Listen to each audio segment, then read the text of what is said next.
Welcome to KSOK Uncensored. This evening's guest is Ryan Chamberlin. Ryan is an author, speaker, and leadership influencer, and he comes from the great state of Florida. Make America Florida, right, guys? All right. I believe Ocala. Ocala? Is that what it is? Ocala, Florida? You got it. Nice. Horse country, right? That right here, right in northern Florida, known for horses. Oh, I love it. And are you close to the Villages, Florida? I'm about an 8-minute drive from the villages, so I remember growing up when that was nothing but cow pasture, but it's booming now. Oh my goodness. My in-laws live there, and I'll tell you what, I visited for the first time 3 years ago, fell in love with the Villages, literally went down to the office and asked if I could get like some pass to live there before I'm 55. And I mean, that place is Disneyland for adults. People have no idea. Well, you do since you're so dang close. But I love it there. I don't know what it is. The music 365 days a week that's live out in the It's Times Square, it's bo those town squares. it's booming. They have their own ecosystem down there. It is nonstop. The place to retire, I'm guessing, is what I'm hearing. I don't think of it that way, but that's what it is, and it's growing like crazy. It is, absolutely. Well, great. It's great to have you on. I had to talk the Villages since I found out you were from that area. And I just really appreciate what you're doing. First, I want to jump to really what's top of mind, and that is that you are fixing a problem that we have, a major censorship problem in the United States concerning social media. You are the founder and CEO of the True Patriot Network, and it's really an alternative to what we would use Facebook for. Is that correct? That's correct, and I'll jump in and say this: we're both fixing problems. I mean, what you are doing is helping fix the fake news problem that is out there constantly that we're bombarded with. But absolutely, since our former president was kicked off of Twitter, it has become a passion for us to be a part of the solution. Just because, we feel there's just a bunch of nonsense that's happening in this arena. And I got several pieces that we can talk about, reasons why. We're not the only company that has launched in the last few years, and there'll probably be many more.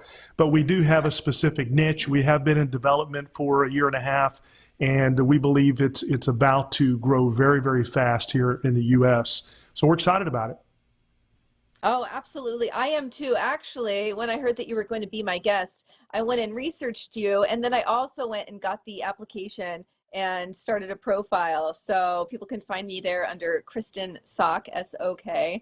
And I'm excited to build out that profile and see what your application has to offer. It's really exciting. And I'll tell you what, you guys, we all need a break from Facebook. I was just looking through people that follow me and message requests. I'm like, this is just it's full of nonsense. So it'd be really nice to get on a, let's just say, a cleaner cleaner outfit. Well, But really, we need the alternative. And Ryan, talk to me about, I could go on about this, but tell me, why is free speech important?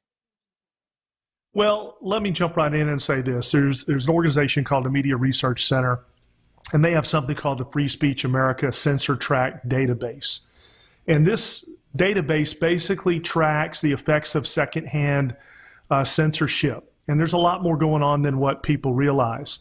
They found here recently just that in the first quarter of 2022, 7 big tech platforms, companies like Facebook, Twitter, YouTube, Instagram, TikTok, LinkedIn, Spotify, they kept information from their users at a staggering 144 million times during the first quarter of 2022 alone. Now, let's just think about this for a second. Who's this affecting? It's affecting our generation. I mean, you're younger than I am, I'm sure, but it's definitely affecting the youth of our country. They're after the youth. They're after the next generation. They may not be able to accomplish everything they want for those of us that were born in the 70s and 80s, but they're going after the ones that were born 2000 and younger. And that's a big problem here in the U.S. That's just one of them. And it's one of the reasons TPN is here. I'm a father of 4. I have 4 awesome young men as sons, and everybody asked me if we were going to keep trying for a girl. We did keep trying for a girl. That's how we ended up with 4 boys. But Nice. there's challenges enough in raising youth, and you want to help guide your children. You can't watch them 24/7, but social media is one of those tools that if we're not careful, we will give too much authority to big tech to really get into the minds of our kids. So that's one of the things Right. we could talk about that all day long. I'm so glad you bring that up because I just experienced a conversation with a family friend of ours. And basically, I have a 12-year-old daughter, and her friend came over and said something negative about capitalism. And I was so confused. You could tell it was something that she had heard elsewhere. But the funny thing is that her mother just opened her own business. And so I'm like, that's, you have no idea what you're saying. And I can't fault her for that. It's the school. It's what you're hearing at school. It's what you're hearing on social media. It's what you're hearing on YouTube. And that's just a tiny little bit of what our kids are being exposed to. So there is a huge need there for a platform that is not going to censor so that they aren't, ourselves included, so we actually know what the truth is and what the full picture is. And it's just really disgusting. You name off all those platforms. I can tell you I've been completely censored. TikTok 3 times. I'm still under a shadow ban on Instagram. I'm completely shadow banned on YouTube.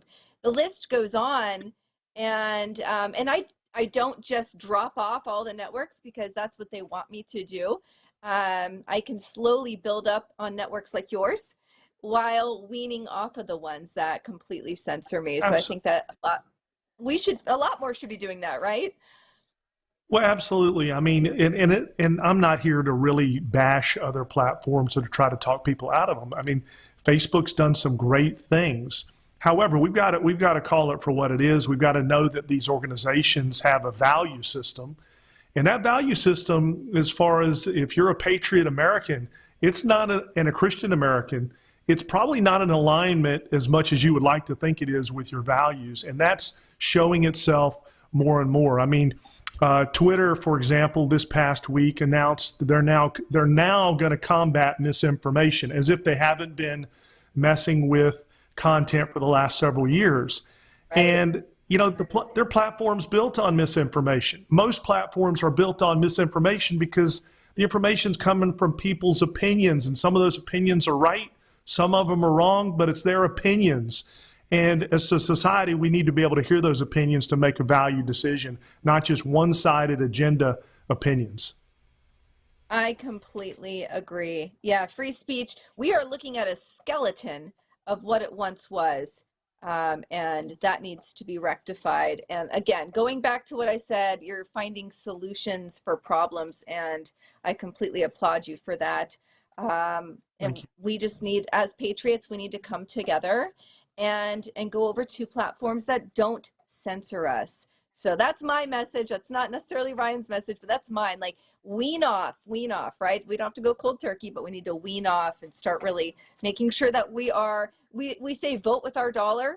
Well, we need to do the same thing with where we are choosing to utilize social media. So I appreciate that, Ryan. And I know, talking about parenting, I from my research on you, I found that you also homeschooled, and you homeschooled. I mean, you guys went, did you go K through senior year, or Our you went a well, long time? our oldest child is 25. I've been married this year will be 29 years, but my oldest child is 25, and when he was in second grade, we started homeschooling, and we didn't stop till this past year. Our youngest graduated high school.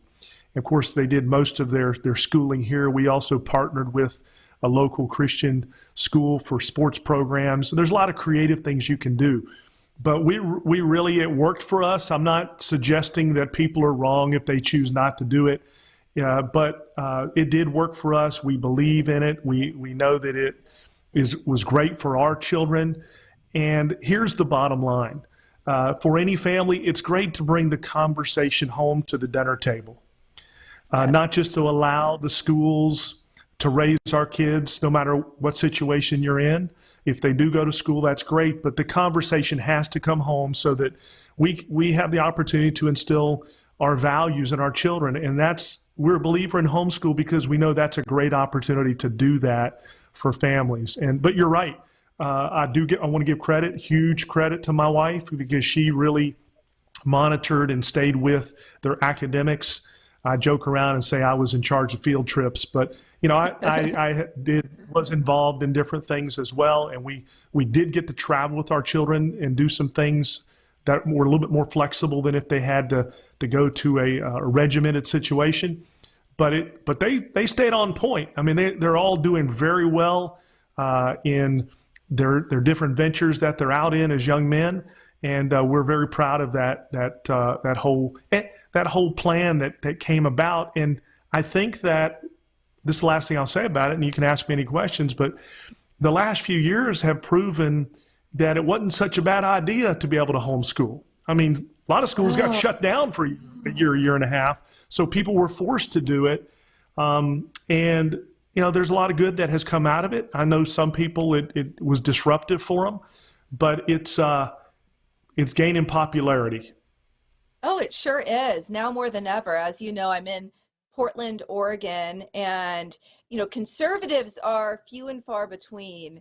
And so and like as our producer Juan likes to say, I'm behind enemy lines. That's how it feels. So our school district, as much as my kids, see, my situation was very different. Last year was the very first year we homeschooled.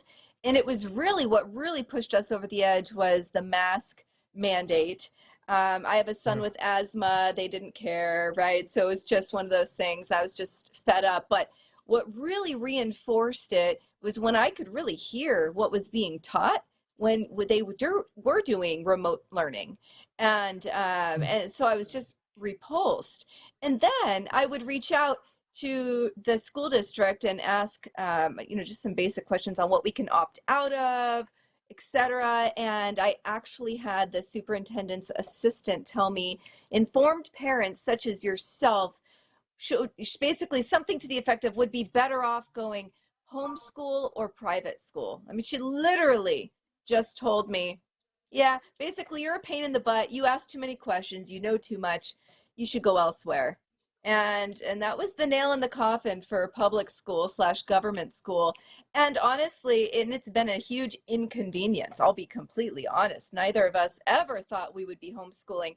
We are doing it out of sheer necessity, but it has completely been such a beautiful thing to be able to teach your kids and to be able to really be there in the front lines, out in the field with them when they're really learning these things, and to know you have that control over what's going in.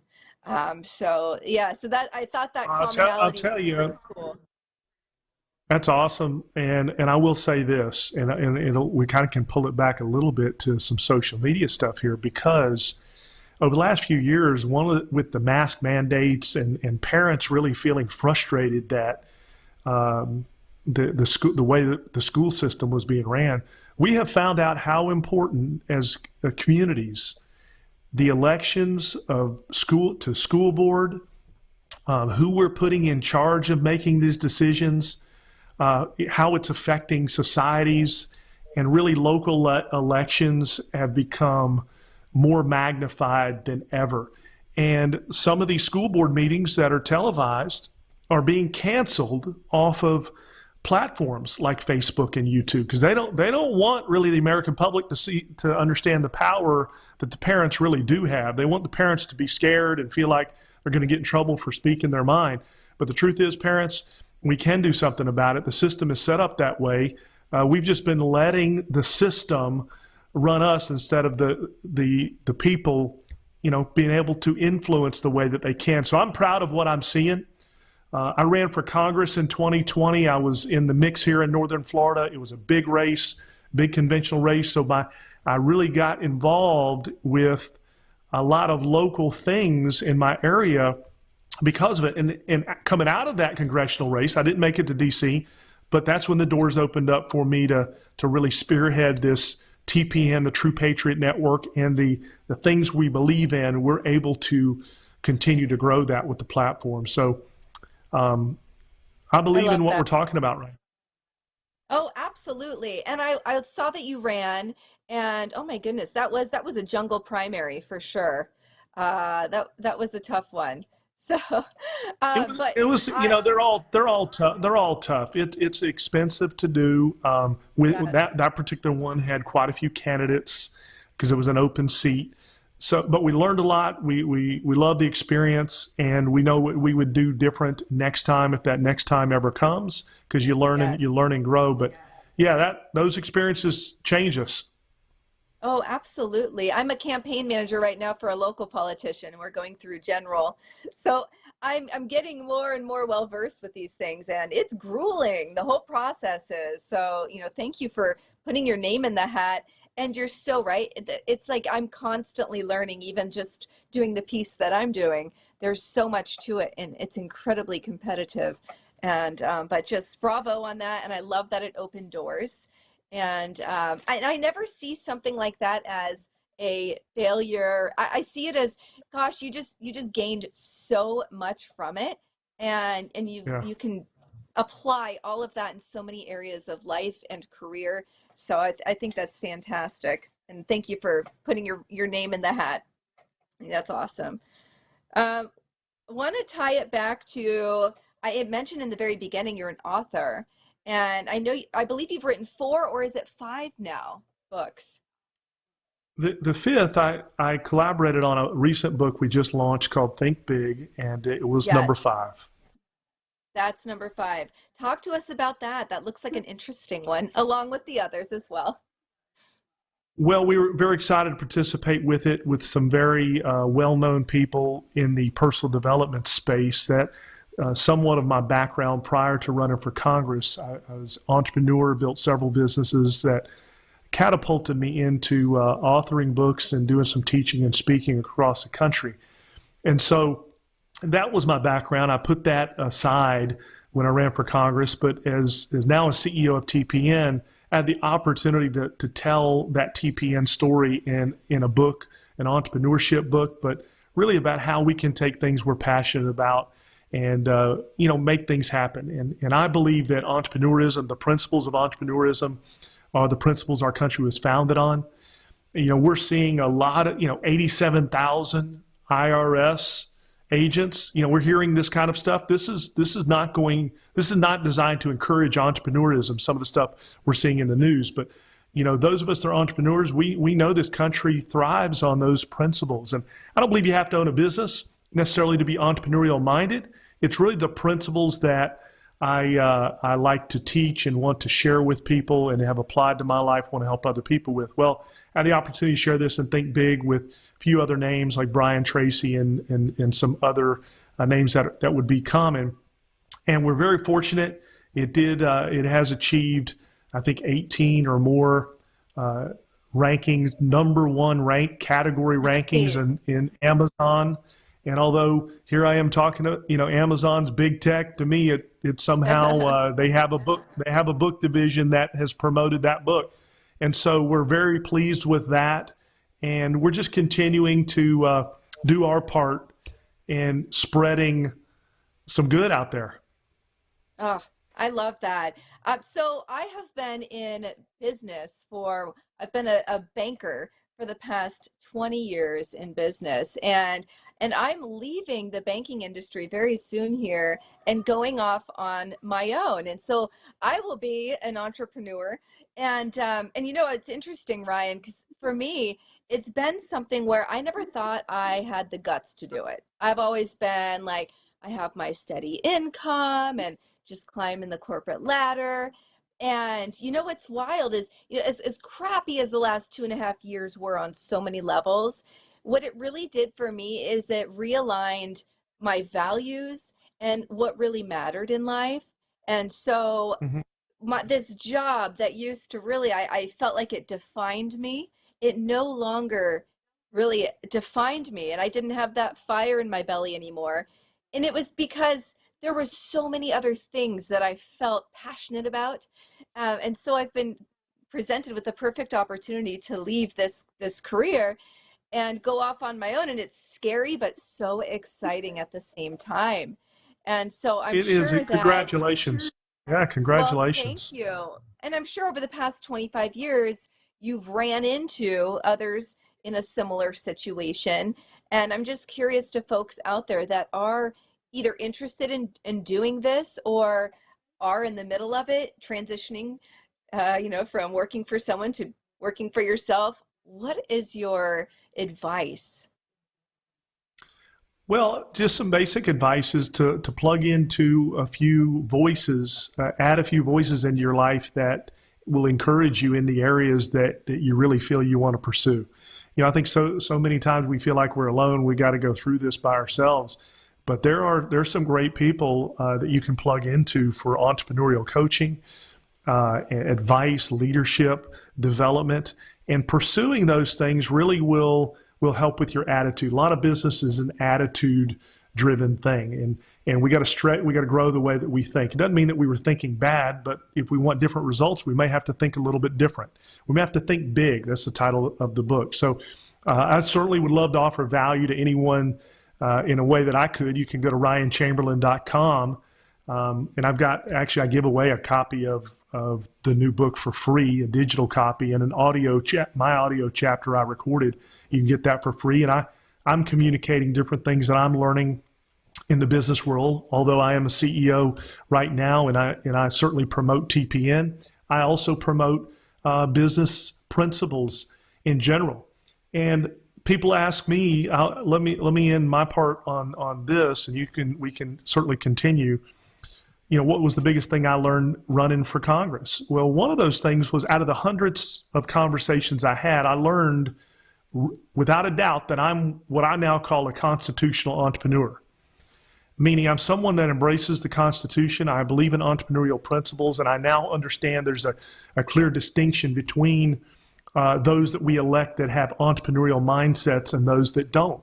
When our country is ran by an entrepreneur, there's a different sort of feel to what's going on. Donald Trump would be a great example of that. And people may not like everything he says and how he says it, but how he ran the country was the way an entrepreneur would run a business. Now, let's contrast that with Joe Biden. I'm not saying, this isn't necessarily bad about Joe Biden, but Joe Biden's never really ran a business. Here he is running the country. And so when our country is being ran by people that have never owned a business, we get a different feel to what's going on. Yes. They think about money differently. And so I began to become more aware of that and to start to think about who I wanted to elect based on some of their experiences and what they were bringing to the table. And I think that, you pursuing this is just a great natural progression for anyone that wants to grow, whether they want to own a big business or not. Growing in these areas of what it would take, the entrepreneurial principles, is going to help you in a lot of ways. So thanks for asking. I love that. Yeah, absolutely. Well, I think it's important. I'm going to be rolling out a business leadership podcast also. And it's funny, my co-host on that, he was like, we need to either sign a 6-month or a year contract. If it's not working, I move on fast. He's been an entrepreneur for 20 years. And for me, I'm like, wait, what? You would leave me after 6 months? You know what I mean? So it's so funny. It's a total shift in a thought process where I'm just used to like being somewhere for a long time and really trucking through everything. And that is that different approach, right? If it's not working, you move on, and it's like if it's not profitable, you move on. But we did witness, in these past two presidents, complete polar opposites on how they run the country. And for instance, I mentioned earlier, I'm a campaign manager. The person that I am working for is a business owner and has been in office numerous times, been successful. The person that he's running against has never. And so it's really interesting to watch how differently the opposition runs their campaign and how much money they spend in certain areas. It's really being ran like a nonprofit versus an actual business. And so it's really cool to be a part of watching someone that's been an entrepreneur so long and a business owner, how they think and I'm learning so much to be able to apply for my own experience. Yeah, anyone else out there in a similar position as I am, check out Ryan's site, because we could really use, like, just people in general that are transitioning, not sexuality, but job, and people could always use that support and guidance, because it's a huge shift. And I'm just blessed. I have a husband who has his steady, he's a police officer. He has his steady income and all that. If it wasn't for him being the main breadwinner, I wouldn't have gone out on a limb and done this. So, and there are Yeah. plenty that do. So even more props to those folks. But regardless, it's scary, and to have someone who's been there, done that successfully, like yourself. The website's up there, guys. Check Ryan out. Ryan, we have 4 minutes. I wanted to go back to what you mentioned about the IRS agents, because you do work with so many entrepreneurs and business owners and leaders in general. And what we just witnessed go through, like the 87,000 armed IRS agents, I can't help but get the visualization of back in England, when you just send someone with a sword to go collect taxes in a little sack, and you off with their head if they don't pay you their taxes. I mean, that's how it feels. What is your advice? And you may not have any right now, because this just happened, but what are your words of wisdom or thoughts for those who are business owners at this time? Well, I mean, my thoughts are certainly, hopefully, you have yourself a great accountant that you've trusted and worked with for years, and they'll keep you in alignment.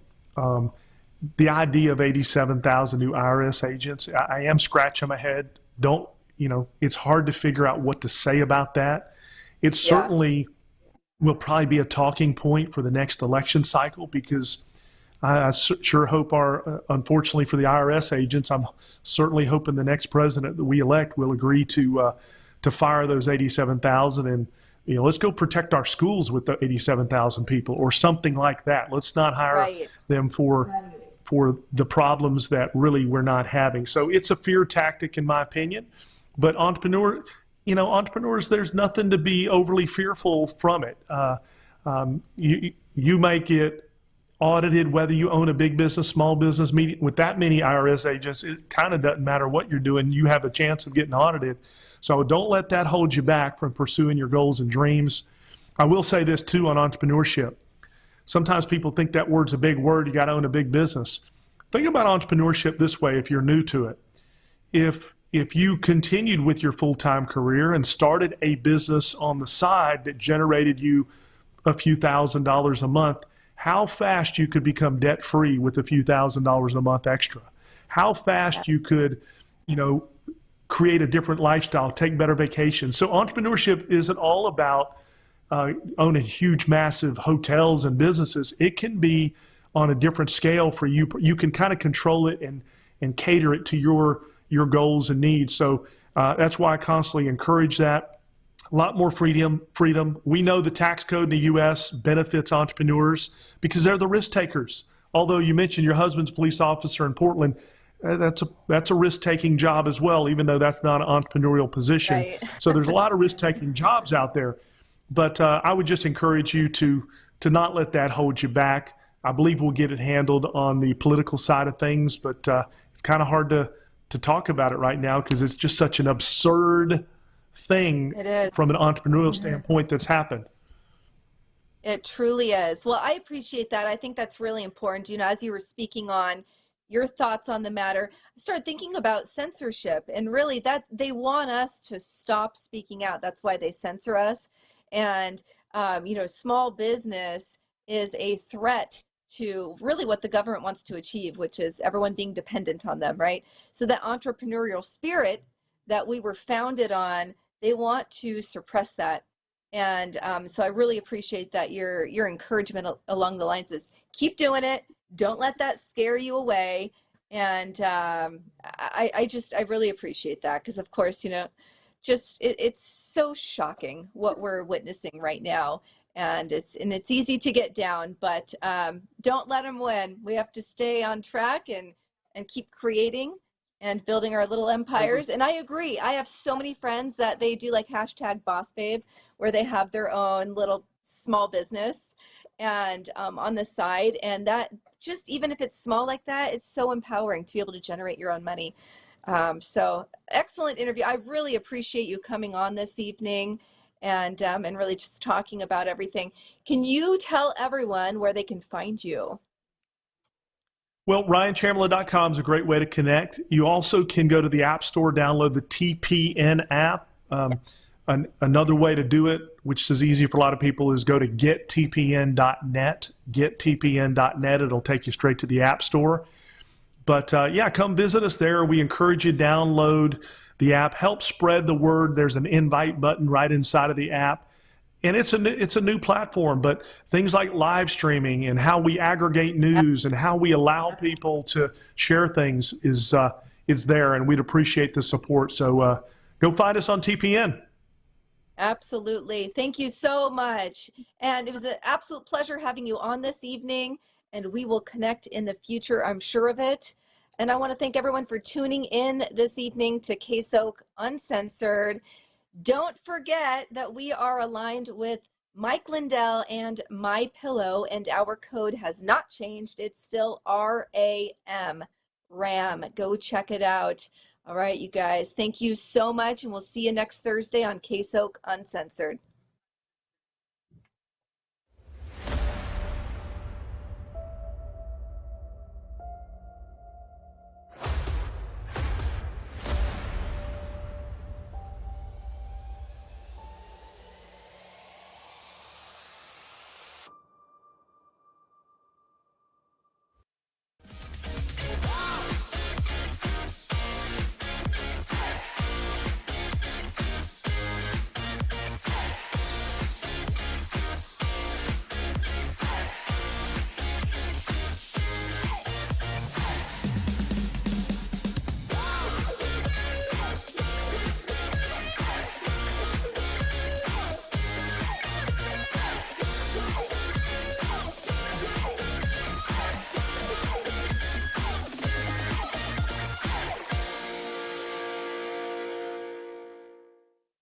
Well, hello, and welcome to another episode of The Elsa Kurt Show. I'm Elsa Kurt. I hope you're all doing well today. I hope you've been having a great week. Mine is pretty stellar. I'm actually in a little while, looking up at a clock, a little while, I'll be jumping on a plane to go see my grandbaby. I'm very excited about that. She's turning a year. Can you believe this? A year. A year has gone by since she blessed our lives and the world by appearing. And she's just the greatest thing. I'm just so infatuated with her. She's so fresh. I love it. I love fresh kids. I really do. She's fresh in a fun way. Really sassy. It's so much fun. So anyhow, so that's a big deal for me. That's a great thing. So I am obviously in a terrific mood, antsy. I'm not a good traveler, so and especially with the airlines and flights and all of the nonsense going on and the challenges with that. So that part I'm dreading and stressing out about, but in a low key kind of way, just really like a very calm facade, right? But cross your fingers for me if you would. I'd appreciate that. I'll get there no matter what. I mean, even if I have to, run, I will get there for her birthday. No question about it. So let's see. So we've got stuff to talk about today. Okay. We're going to talk about the weaponization of our federal agencies. There's a great article I want to read from, and discuss a little bit about exactly that. And of course, I'm referring to the one that probably came right to mind right off the bat with the FBI and the raid on Mar-a-Lago, Trump's home, which was in the opinions of a lot of people, it was a big distraction. It was a big, it's just an attempt. They're terrified. They're terrified of Trump running and winning in 2024. And we all know that's exactly what will happen. And they know it. More importantly, they know it. They know they're done after this. And that's why they're doing everything that they're doing. They're just trying to do as much damage as they possibly can in the time that they have left. I mean, they're just putting their agenda in full motion with no stops, no brakes in that vehicle. Oh God, I almost said something awful about Anne Heche's car. What is wrong with me? Oh, well, now we got to talk about that. So yes, unless you do not watch any news whatsoever, if you don't, oh my God, good for you. I bet you are so happy. I bet you are so relaxed. If you don't watch any news whatsoever, you are probably the most chill person on the planet, right? Oh God, I envy you. So yeah, Anne Heche, American actress, famously known for dating Ellen DeGeneres many years back, but for quite some time they had a big public breakup, yeah, all kinds of drama and stuff. She's Anne Heche. She's been in a lot of movies. She's a really good actress. I thought she was a good actress. In her later years, she had a lot of very public incidents that put into question her mental stability and her mental health. So anyhow, long story long, she lost control of her vehicle and crashed into a home, which the vehicle caught on fire. When the firefighters actually, I don't think the paramedics were on scene based on the images, or maybe they were, I don't really know. Don't quote me on that. I don't know. Anyhow, they pulled her out and she ended up on life support and was declared brain dead and she died. Very sad, very tragic. She has children. She has, I think, two sons, if I remember correctly. So very heartbreaking for them. Now, here's where things got a little wonky. So there was a helicopter over this house that she had plowed through. I think it was like their garage.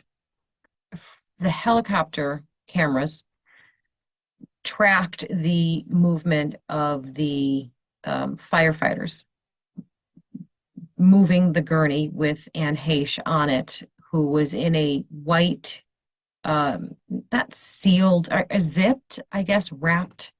What it looked like to the casual observer, what it looked like was a body bag, and there was no movement on the gurney. And then all of a sudden, which shocked everyone, including the guy with the camera in the helicopter, Anne Heche, you see her jump up, like lean forward and start trying to like claw at the straps and get up and everything. And everybody kind of went, whoa.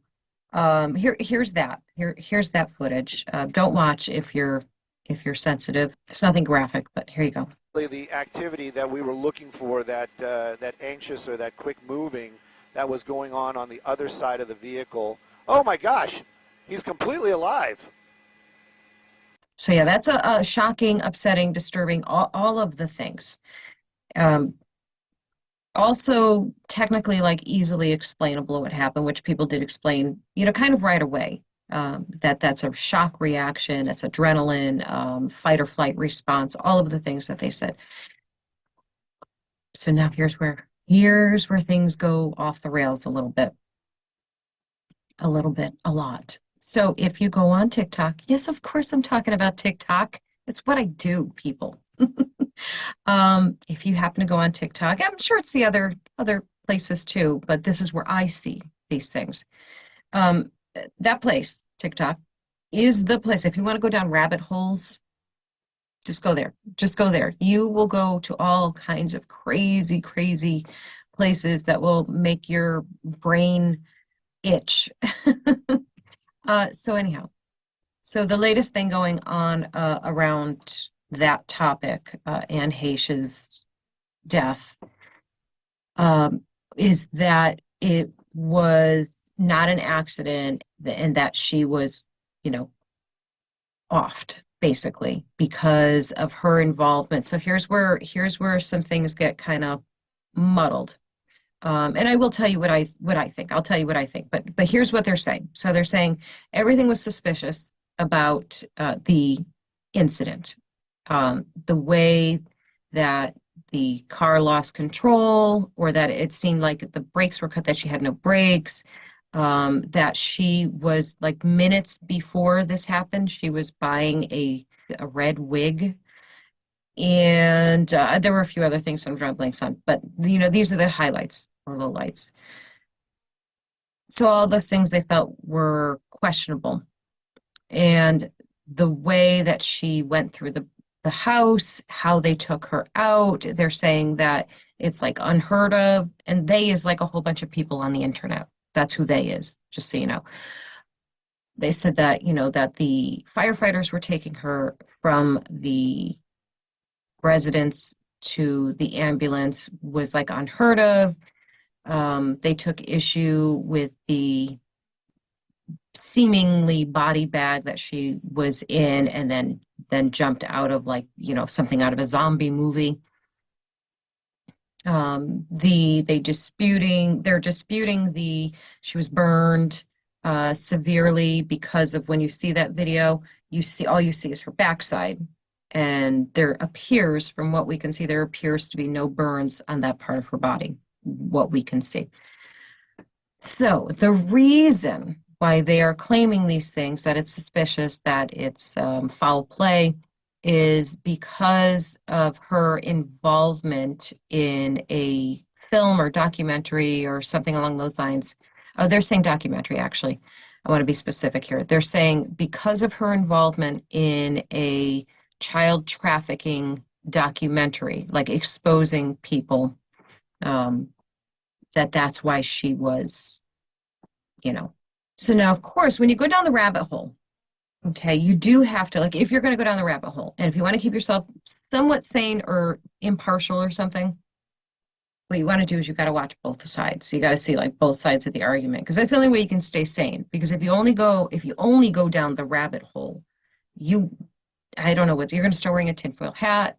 And believe me, I am right there with the conspiracy theorists on a lot of things because they've been proven right. So they're not really conspiracy theorists, right? They're predictors. They're knowledgeable people who read more or watch more than just the mainstream media. So they're not really, we just use that term. It's the blanket term these days for anyone who doesn't go with the norm, with the status quo of beliefs and statements and blah, blah, blah. They're not conspiracy theorists, but we use that term, right? But sometimes, like I think, now here we are at my opinion, and I'm totally fine with being wrong. If I'm wrong, I will eat my hat. I won't eat my hat. I love this hat.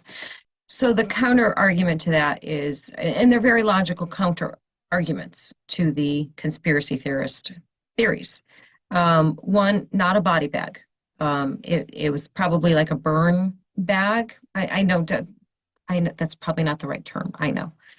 But it's just a protective wrap. And when you replay that video, you can see that she's not sealed up. Her feet are sticking out. The straps that are around her are actually very loose. It was explained. They're very loose, just tight enough to keep her from falling off.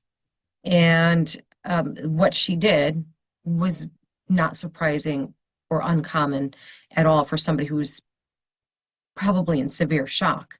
As for the burns, they didn't actually address that part in the video that I saw.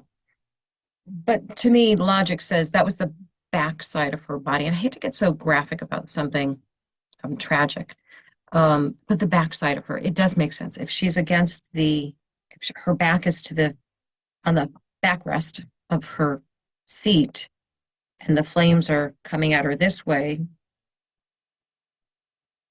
we didn't see the front part of her, so we don't know, what she looked like. But she, so the word from the hospital and everything was, or doctors, that she had not brain trauma, but lack of oxygen to the brain. And that's what caused her death, brain dead. So, yeah. And, a lot of stuff about Ellen DeGeneres, as far as the whole conspiracy theory go, that, she's involved with some dark things, blah, blah, blah. And these are conversations that have been going on for quite some time about the Hollywood folk and their associations and their dark dealings and all that kind of stuff. What? I'm sorry, what? Are you asking me what I think? I don't know. I don't like these people. Do I think they're, worshiping the devil and all of that stuff? I don't really know. I don't know. I know that they're, I know I don't like them.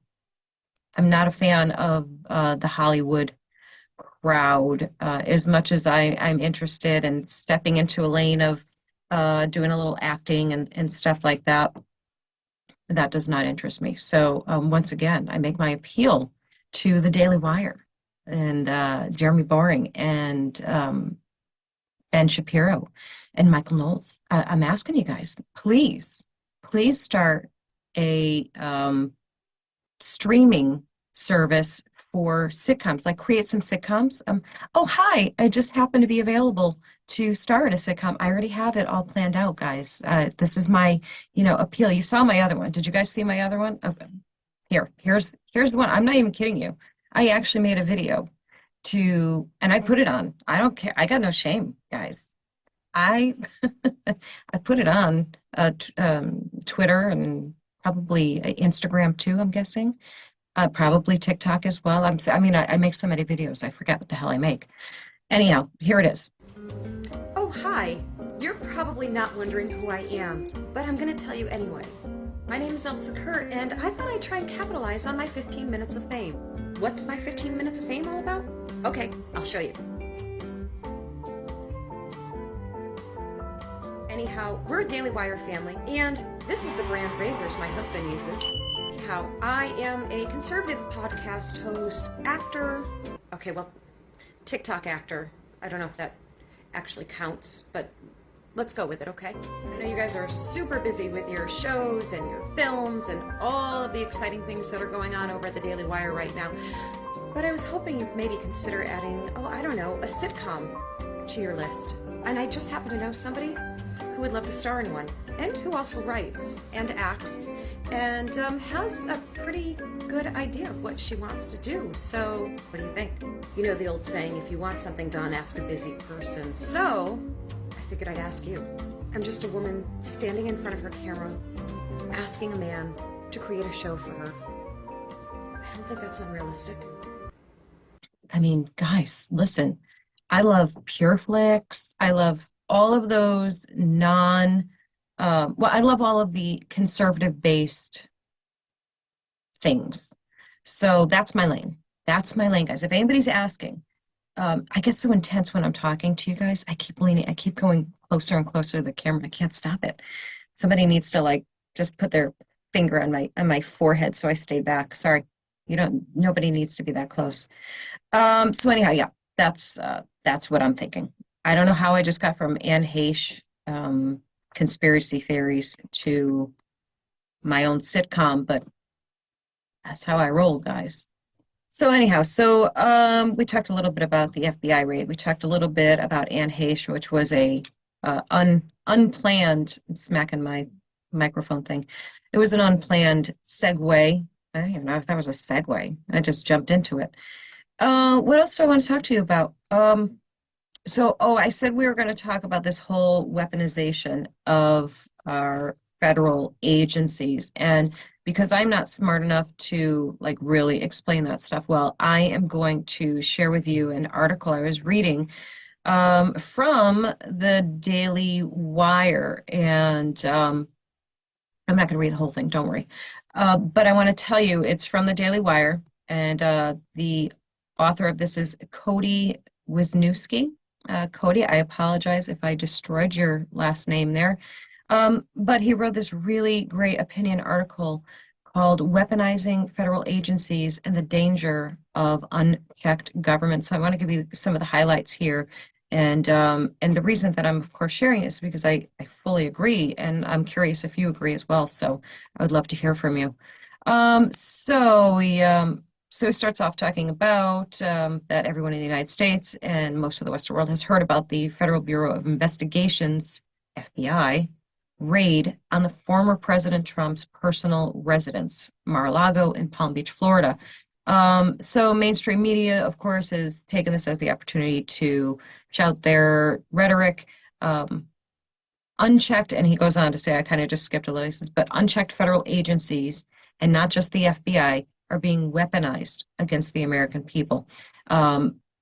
So he talks a little bit about the August 8th raid in which they took, or they supposedly went in search of classified files, which, by the way, all the former presidents have in their possession. And we won't even get into Hillary Clinton, right? Oh, I'm just kidding. Of course we will. But we're going to do this in a fun way. I want to share this video with you because this just tells you everything in a nutshell. If you don't remember the whole Hillary Clinton email scandal and what happened with her, which, by the way, spoiler, nothing happened. You already know that. But watch this video because it does it all in a really great, funny way. I take no credit for it. Investigation of Secretary Clinton. What I want to do is tell you what we're recommending. But first, let me tell you what we found. 110 emails in 52 email chains have been determined to contain classified information. What difference at this point does it make? 8 of those chains are top secret. 36 of those chains secret. And 8 contain confidential information. What difference at this point does it make? Everything I did was permitted. There was no law, no regulation. Secretary Clinton should have known that an unclassified system was no place for that conversation. I did not email any classified material to anyone on my email. None of these emails should have been on any kind of unclassified system, not even Gmail. Well, first of all, nothing was marked classified. To the contrary, Nothing was marked classified. there is evidence of Nothing was tremendous marked, amount. nothing was marked classified. Now let me tell you what we found. Oh my gosh. 110 emails. It was not the best choice. 52 email chains. It was the mistake. Have been determined to contain classified information. What difference at this point does it 8 make? of those chains are top It wasn't secret. the best choice. 36 of those chains I said secret. it was a mistake. And 8 contain confidential information. What difference at this point does it With make? respect to our recommendation, this is going to be an unusual statement in at least a couple of ways. Although there is evidence, our judgment is that no reason. Yeah, right? How about that? That was pretty impressive. People are so talented, aren't they? Oh my God, so talented. So anyhow, of course, the side note, the funny, not funny, haha, funny, more like WTF is that, what's her horrible face? Nancy Pelosi, with her Cheshire Cat evil grin, said she had no knowledge of nothing. I don't know. Really? Biden is claiming to have no knowledge of that. We didn't hear him say that, to the best of my knowledge. Somebody spoke for him and said that he didn't know anything about that. Of course I made a video, guys. Of course I did. Here. You're asking me if I had prior knowledge of Donald Trump's home being raided by the FBI. I had no idea, none. So I don't know why. I don't know anything. Just have to let justice, take its course.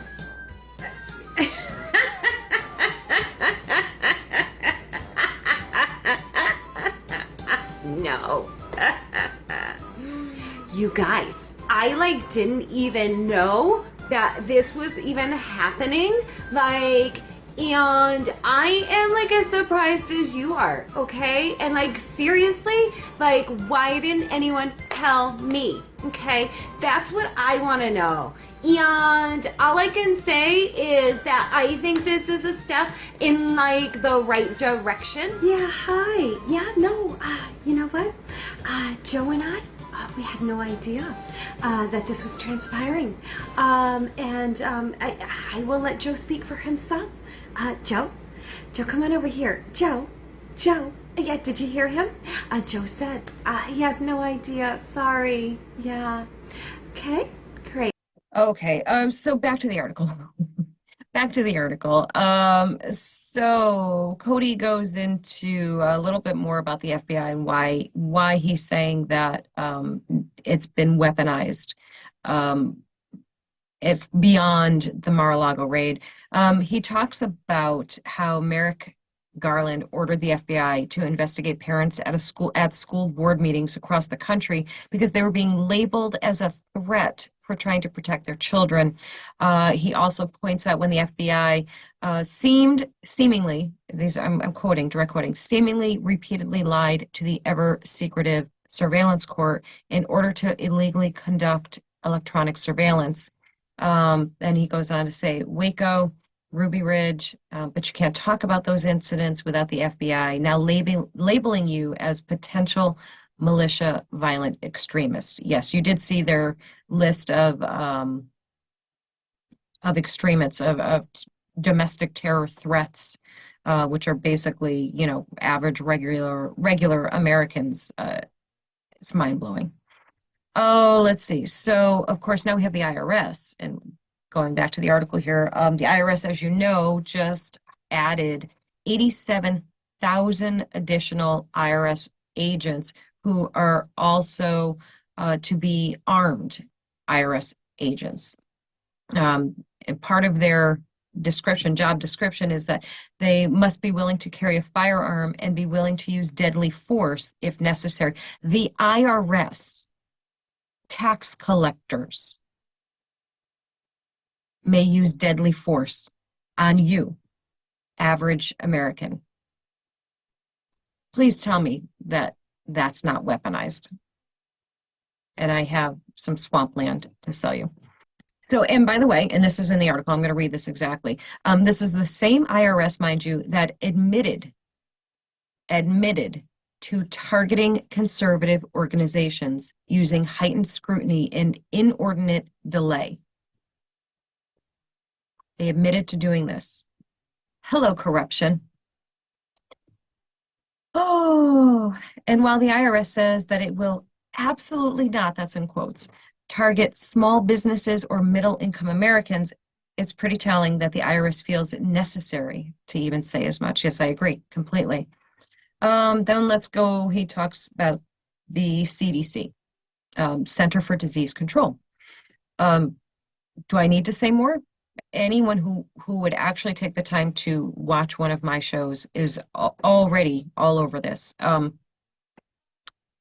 CDC, who has now basically rolled back everything that they said before. And now here we go with those conspiracy theorists again, who've been saying all along, the very things that the CDC is now saying. And in addition to that, of course, they are saying that they're not going to differentiate between unvaccinated and vaccinated people anymore. They're like, okay, don't do that anymore. We're not, just everybody is the same. We're leveling the playing field, again, as it should have always been. And, you know, so now, of course, we have all of these people, all of these frontline workers who lost their jobs and their whole livelihoods and really probably destroyed some lives. Now it's like, okay, never mind. Yeah. So there's that. Oh, here's one I actually would not have thought of on my own. The Bureau of Alcohol, Tobacco, and Firearms and Explosives, that's ATF. This is the agency that is currently in the process of trying to redefine the word firearm through agency rulemaking.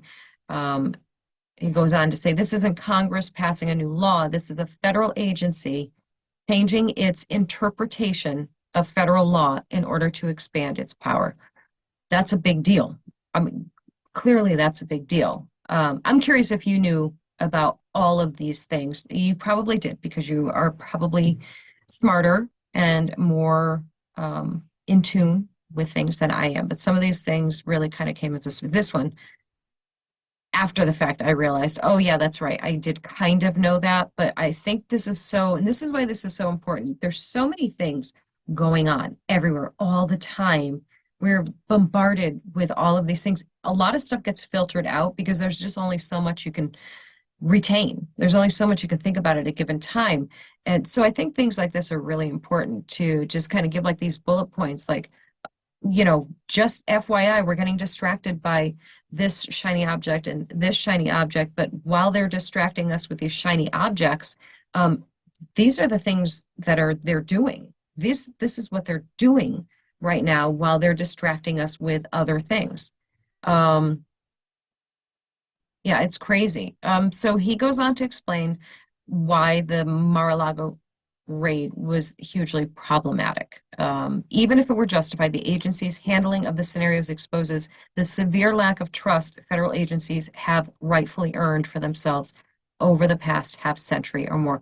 Yeah, I agree. I mean, the trust level is gone. You would have to, I mean, I think honestly, I think we're at a point where um, these agencies have to be like dismantled and rebuilt from the ground up, because how else are we going to regain that trust for them? I don't know what the answer is. I'm going to get a smart person on here who does have some answers.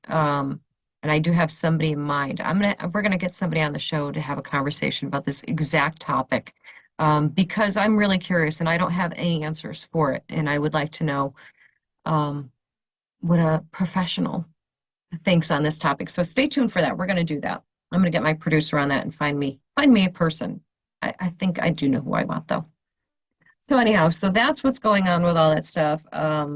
If you didn't know, if you did know and you were busy and kind of got sidetracked and everything, totally understandable. But that's what's going on. Big, big stuff, guys. Did I mention I wanted to say a quick thing about Liz Cheney? Bye, Liz. Bye-bye. There's no surprise. It's a relief. Because we don't really know what's going to happen in any of these elections or primaries or any of these things. We don't know what's going to happen because of the mass corruption that goes on or has been going on. So that's quite a relief. She's gone. She's out. Harriet Hagman is now going to take her seat, and I think that's a wonderful, wonderful thing. It's a big message being sent, and it's very promising. So if your hope level has like sunk down to here, I hope that it's going back up. We talk about that red wave coming, and all we can do is do our part, not just hope. We can't just sit back and hope that that happens. We actually have to do our part and make that happen. So that's on us. So anyhow, so yeah, she's gone. Bye, Liz. See ya. Wouldn't want to be ya. I never wanted to be her. What do I want to talk about? Oh, I know. I want to talk about me. So obnoxious, isn't it? Oh my God, that's obnoxious.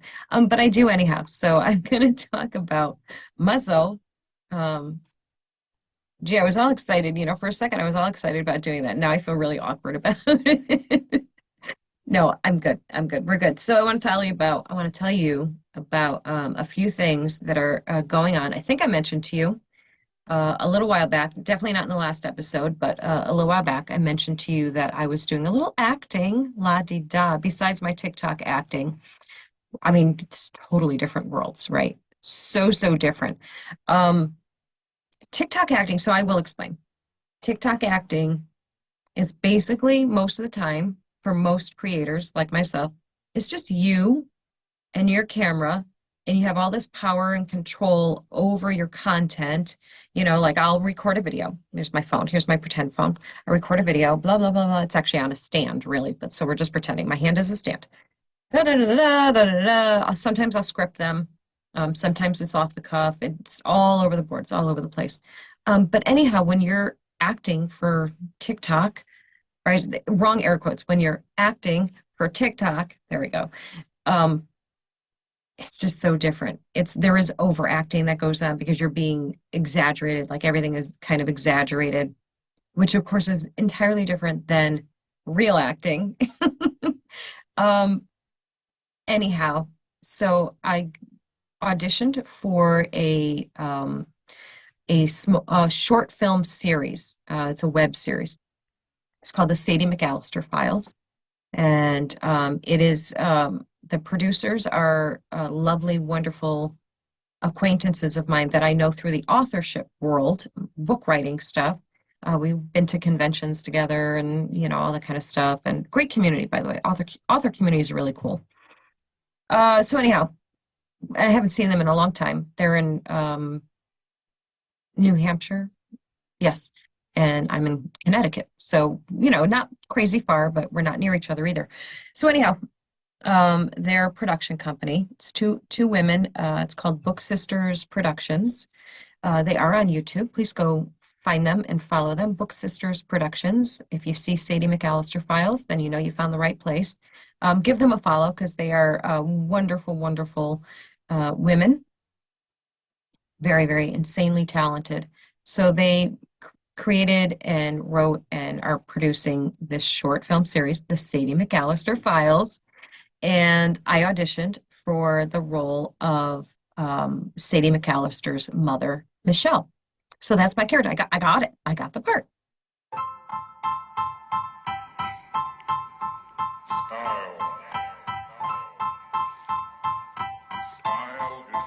Well, it is finally go time. It is 4:50 a.m. We're heading to New Hampshire to film my role in a short series called The Sadie McAllister Files. Here we go.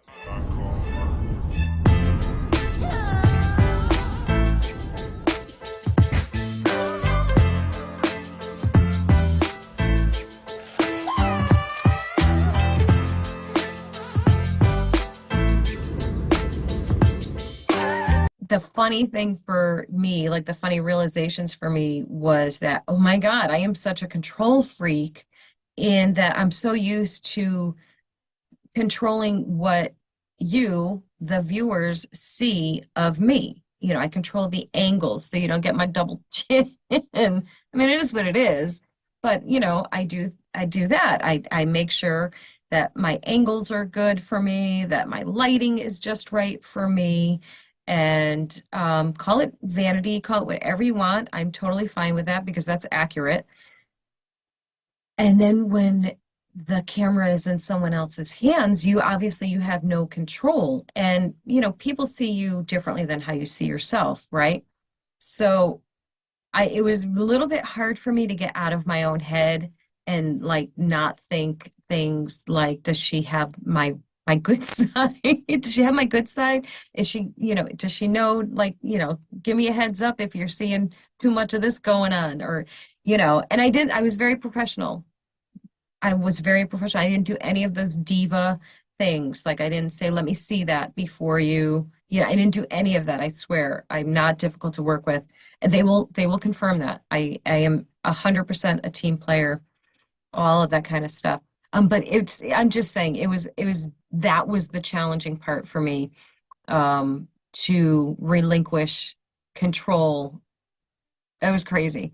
Some of the fun stuff was, which I didn't know would be fun, but like the having to do numerous takes of things so you can get like different angles and different, you know, stuff and things. And what a great experience. I loved it. I really did. It was a great learning lesson. Do I think I did a great job? I think I did pretty okay for my very first time. Um, I have not seen it yet. I haven't seen the final product yet. It releases in the fall, so the web series will be up in the fall. I don't have an exact date for you, but when I do, or when we do, I will absolutely let you know. Maybe, maybe after I see it myself and then decide, no, it's not about me. It's not about me. It's about them and their thing, and I was just a very small part of it. So I don't know. I'm very nervous, but I'm excited too. And that means, so doing that, I got an IMDb credit. So now I am officially an actor, and I'm on IMDb. You can go check that out. You just go on that, type in Elsa Kurt, and my profile will come up. It's so crazy. It's so bizarre to see yourself on there. The other really fun, cool thing that I did, so a little while back, actually, I filmed a sketch comedy scene for a show called That Show Tonight, which is also on YouTube. They have their own, if you go to thatshowtonight.com, it's a conservative-based sketch comedy show. So if you think of SNL, but funny, that's what you got. And they're doing a great job.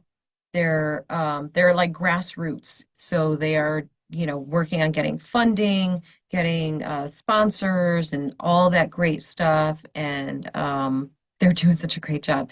So I would love for you to go check that out. That's on thatshowtonight.com, or I don't think it's on YouTube yet. I think you have to subscribe to get the live shows. So go do that. It's like really inexpensive. I think it's like $5 to subscribe. It's like nothing, right? I mean, you spend that on a coffee at Starbucks, a small, or no, what is it? What is their small called? I don't even know. I'm not a fan.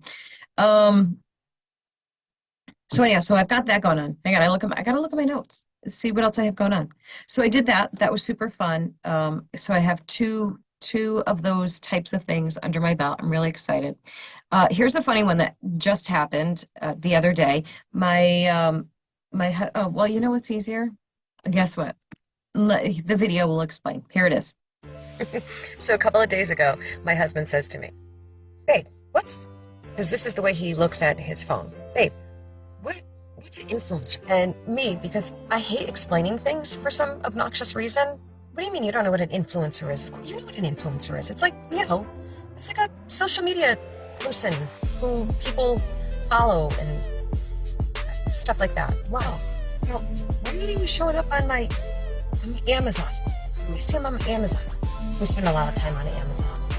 "Oh, it's just something they're doing. So if you buy from their lists, then they get like a little commission from it, I guess. They put all of their favorite things that they love or want or like or whatever, and they put it on Amazon in lists, and people can shop from it. That's all it is." So my husband, who has never really watched TikTok except for the things that I force him to look at, says to me, "You should do that." So I said, "Thanks, honey, that's sweet, but I'm pretty sure I don't have enough followers to be considered for the Amazon influencer program." But of course I had to go and check. And, well, I'll be damned. Guess who's in the Amazon influencer program? Believe me, I swear to you, I am not so full of myself that I think that you care about what I like and what I would buy or have bought. But if you want to go take a look, that would be really cool. And it's also totally cool if you go take a look and you come back here and laugh at me. It's fine. Just put a bunch of laughing emojis in the comments. I will totally get it. Yeah, so how about that? What? What? Come on now. I'm an influencer, guys. I'm an influencer. What? So goofy, isn't it? But I will tell you, it is great fun to make these lists. I'm like shopping. All it basically is I am creating wish lists essentially, or purchase lists. So it's a combination of things that I have or things that I've bought and own, and things that I want, like my wish list basically. And I'm just sharing them publicly with you, with anyone. So if you so like for example, if you like my hat, which I did get on Amazon, which I'm pretty sure is in one of my lists. If you like my hat and you're like, "Hey, I love your hat, where'd you get it?" I'm like, "Oh, you can go right on Amazon and get it off my list." So how fun is that? So if I have something that I really, really love and I share it with you, and if you really, really love it, you can go buy it also. And yes, I do get a little bit of commission from it. So how fun is that for me? I don't know if it's fun for you or not. But I think what the cool thing is for you, the shopper, is that everything's compiled. Amazon is like the Wild West. Everything under the sun pops up. So if you go look for dark sunglasses, you're going to find like 8,000 pairs of dark sunglasses. But if you see a specific pair, I don't have them on me. They're upstairs and I'm downstairs. But I just bought a pair of sunglasses off there, which I will make a video. Oh my God, what a shock. She's going to make a video. I'll make a video with those guys. And if somebody likes those sunglasses, they can go to my list and buy them. So that's how it works. You probably knew that already, and I'm explaining the obvious too, and you're like, just shut up already, will you? So that's what I've got going on. It's a lot of fun. As of I'm doing the countdown, here's the last thing about me. I'm doing the countdown to when I can do all of my stuff and things full time, which is September 1st. As of September 1st, you guys, all of this stuff, all of my media stuff is going to take absolute center stage of my work day, of my work life. and I get to really focus in on all of this stuff. So I did some trial runs of some content or format, more like format ideas of what I want to do with the show. You may have seen I think I did it for like a week or so. Sorry, I just cracked my knuckle. Um, I did for like a week or so daily.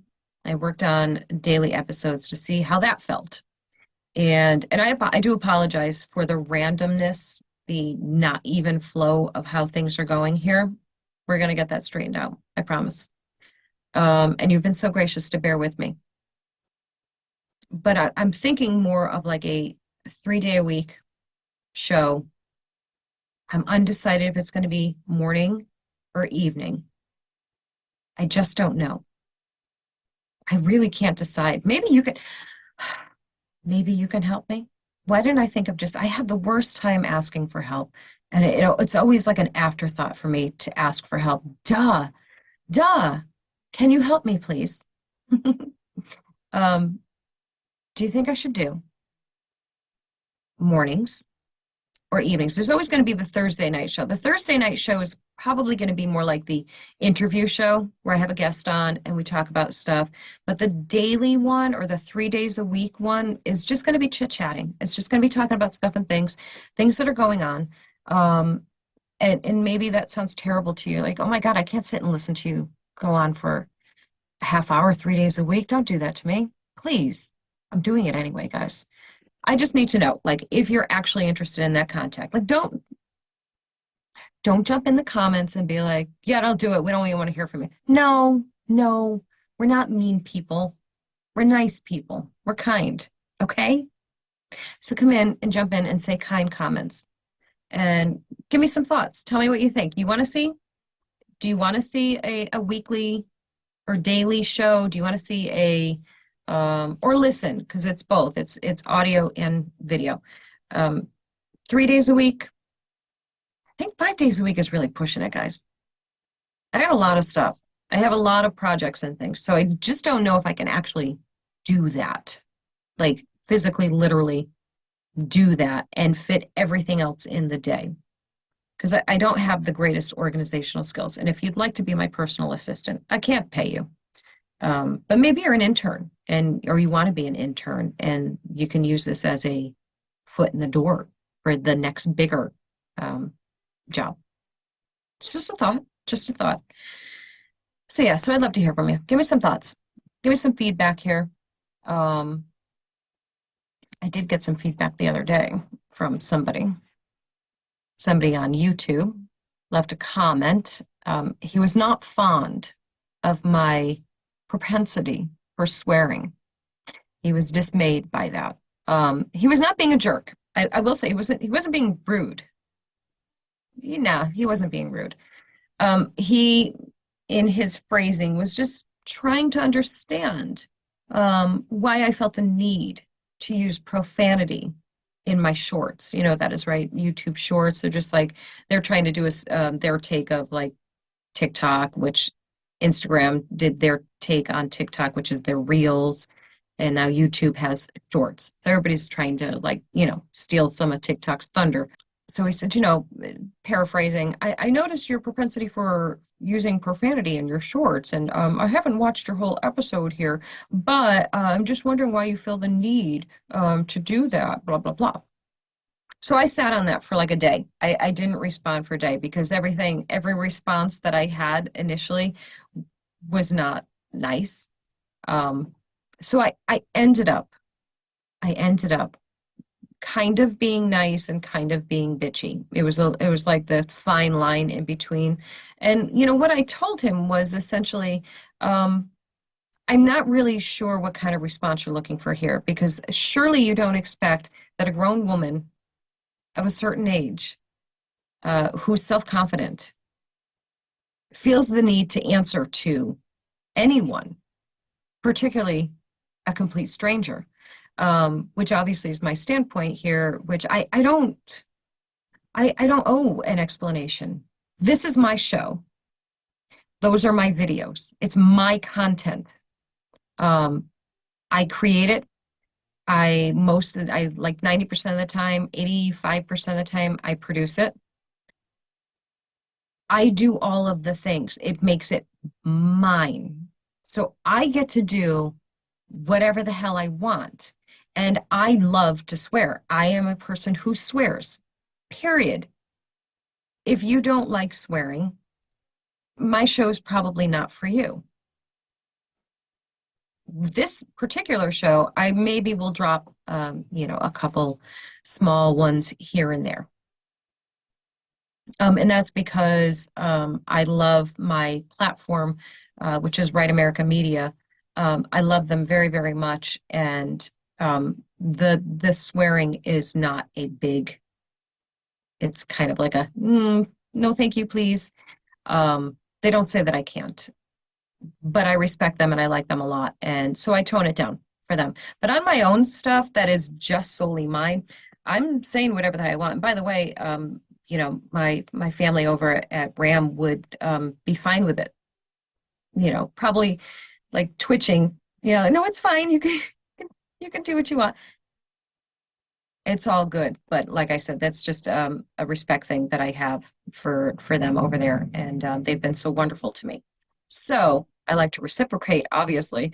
Anyhow, so yeah, so that's the thing. So when it is mine, I will do as I choose, without apology, without really explanation. And yes, obviously, I did give an explanation, and my explanation was, I do what I do because I can. And I left it on a nice note, so that was kind of like the bitchy part.